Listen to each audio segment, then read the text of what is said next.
Parce qu'on a tous des choses qu'on devrait faire et qu'on n'a pas envie de faire et qu'on préfère faire les choses qu'on a envie de faire. Alors la question est comment arriver à faire ce qu'on sait qu'on doit faire et qui est super nécessaire pour nous faire avancer mais qu'on n'a pas forcément envie de faire.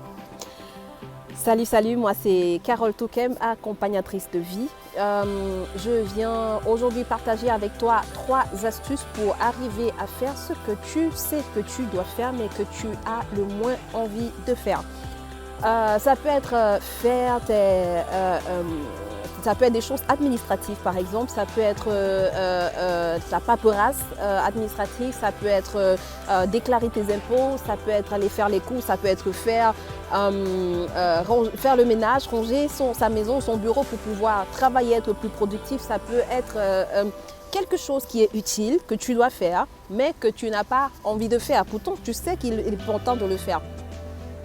Alors, avant de commencer par les 3 astuces, je vais commencer par l'astuce bonus. Généralement, ça vient à la fin, mais je vais commencer par là parce que c'est super capital et c'est l'état d'esprit que tu dois avoir face aux choses que tu sais que tu dois faire mais que tu n'as pas envie de faire. Généralement, les choses qu'on n'a pas envie de faire, dans notre subconscient, ces choses sont reliées à quelque chose d'un peu douloureux, d'inconfortable, de difficile. Et c'est pour ça qu'à chaque fois, on va procrastiner. Donc, ce que je te propose, astuce bonus, c'est de commencer dans ton cerveau.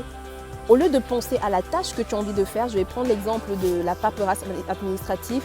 Au lieu de penser à ta paperasse administrative, projette-toi et visualise la fin de cette tâche-là, ok? L'accomplissement de cette tâche-là et combien tu te sentirais quand cette tâche-là serait terminée. Tu te sentirais tellement bien, ok? Projette-toi, visualise cela et ressens et connecte-toi à cette émotion de la fin, de l'accomplissement de ta tâche. Et c'est certainement, la plupart du temps, un sentiment de soulagement. Une fois que tu connectes, que tu changes cette façon de penser-là, du coup, la chose sera beaucoup moins difficile pour toi à aborder. Donc, la première astuce que je vais partager avec toi, que tu peux essayer, c'est de penser à une chose que tu aimes faire, d'accord?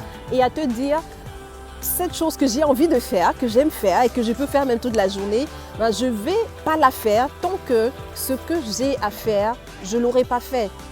En gros, ça signifie conditionner ce que tu as envie de faire avec ce que tu n'as pas envie de faire.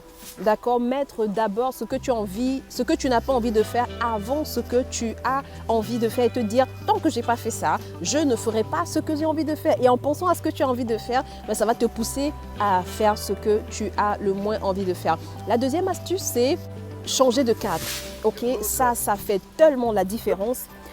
Je l'ai essayé plus d'une fois. Changer de cadre, des fois notre cerveau a besoin de ça, d'aller dans un autre endroit, dans un autre cadre.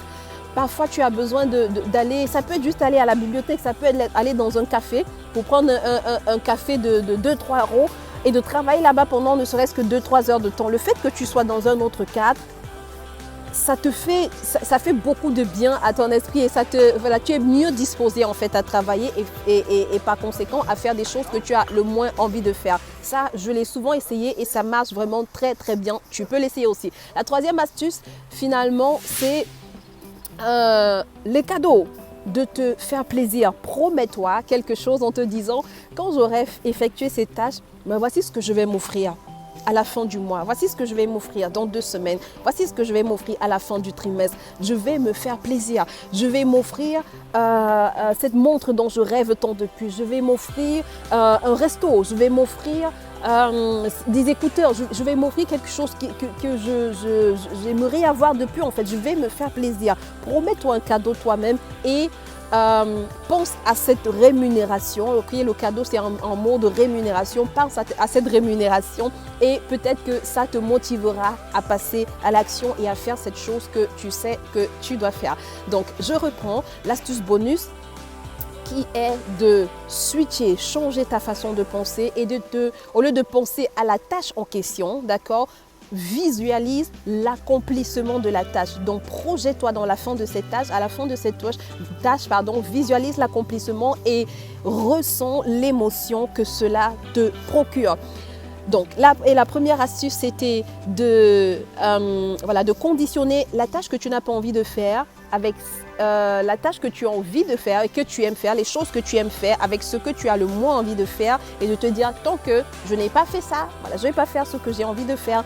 La deuxième astuce, c'est de changer de cadre, d'accord? Et la troisième astuce, finalement, c'est de s'offrir quelque chose qui nous ferait plaisir en mode rémunération, ok? Donc j'espère que l'une des trois astuces te sera bénéfique.